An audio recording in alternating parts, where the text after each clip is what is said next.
Pinag-usapan ni Ginoong Garlinghouse, ang CEO ng Ripple, ang iba't ibang issue tulad ng XRP ETF, stable coins ni Ripple at ang mga regulasyon ng crypto sa US.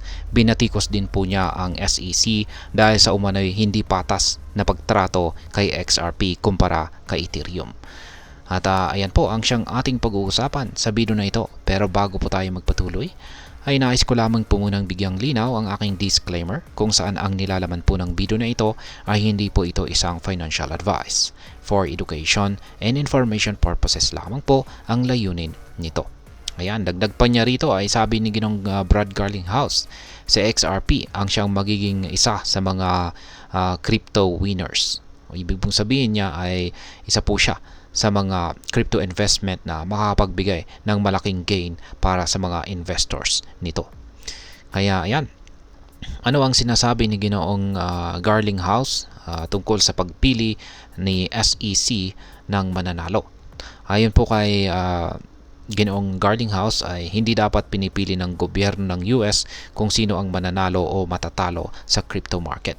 Sinabi po niya na noong taong 2018 ay pinaboran ng SEC ang Ethereum sa pamamagitan po ng pagsasabi na ang ETH ay hindi isang security.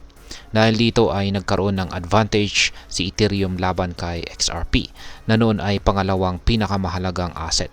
Sa kalaunan ay kinasuhan ng SEC si Ripple dahil sa paglabag sa Federal Securities Laws sa pagbebenta ng XRP. Ngayon ay paano nakaapekto ang desisyon ng SEC kay XRP? Dahil po sa paglahok ng SEC, lumakas ang ETH habang humina naman si XRP. Sa kabila nito ay naniniwala si Ginoong Garlinghouse na ang regulatory clarity na nakuha ni XRP mula sa kaso ay makakatulong dito na manindigan ng mag-isa. Binibigyang diin niya na si XRP ay may compelling use case para sa payments dahil sa bilis, mababang gastos at scalability nito.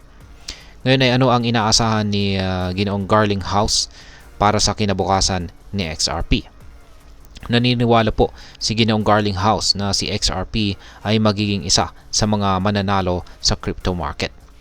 Ayon po sa kanya, ang regulatory clarity at utility ni XRP sa payments ang siyang makakatulong para sa tagumpay na ito sa hinaharap. Sinabi rin niya na magkakaroon ng maraming winners sa crypto industry at isa ang XRP dito. Ngayon ay magiging hadlang ba ang SEC sa XRP ETF? Yan, naitanong din ni Ginoong Garlinghouse kung posibleng hadlangan ng SEC ang pag-launch or launching ng XRP ETF. Sumagot siya na maaring nagpapadala ng mensahe ang SEC sa market sa pamamagitan po ng mabilis na pagsampa ng appeal notice laban kay Ripple matapos pong isumite ng Bitwise ang XRP ETF application. Ngayon ay bakit sinabi ni Ginoong Garlinghouse na rogue agency ang SEC?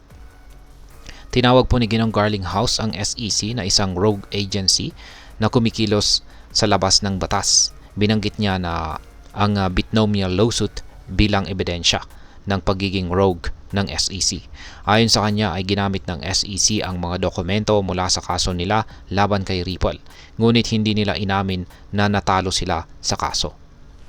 Kaya yan, ngayon ay ano naman ang aking sariling opinion or kung ano naman yung aking masasabi tungkol dito. Sa aking pananaw ay may punto naman po si Ginoong Garlinghouse sa ilang aspeto. Ang pagiging transparent at patas ng mga regulatory bodies tulad ng SEC ay mahalaga para sa tiwala ng market. Ang pagkakaroon po ng malinaw at makatarungang regulasyon ay makakatulong sa paglago ng industriya ng cryptocurrency. Sa huli, ang utility at kakayahan ng isang cryptocurrency tulad po ni XRP ay magiging mahalagang salik para sa tagumpay nito sa hinaharap. Ang pagtugon sa mga isyu ng regulasyon ay mahalaga upang mapanatili ang tiwala ng mga investors at mga users. At ayan, hanggang dito na lamang po tayo sa video na ito mga ka-crypto. Sana po ay inyong nagustuhan ang aking paliwanag sa video na ito. Kung inyo po itong nagustuhan, pakiclick lamang po ang like button nito. Para naman po sa mga bago lamang dito, kayo po ay aking inaanyayahan para mag-subscribe. Pakiclick na rin po ang bell icon nito dahil ito po ang siya magsisilbing notification nito sa mga bago kong videos na akin pong ina-upload sa aking YouTube channel na ito.